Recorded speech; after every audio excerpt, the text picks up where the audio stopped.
of the Spirit's milk. They cast a shadow o'er the earth to keep the truth concealed, lest the glory of the Father should be perfectly revealed. Then Nephi saw the many waters that divided shore from shore, and a man among the Gentiles whom the Spirit labored for. He sailed across the ocean deep to the seat of Nephi's line, led by a hand he did not see, by a purpose all divine.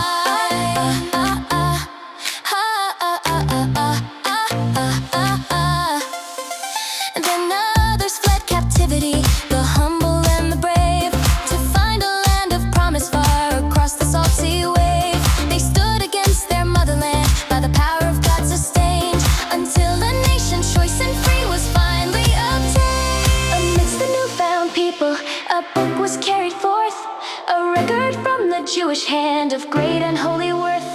It held the ancient covenants, the gospel plain and pure, a witness of the Lamb of God whose promises are sure. But the great and abominable church had reached into the page and stripped the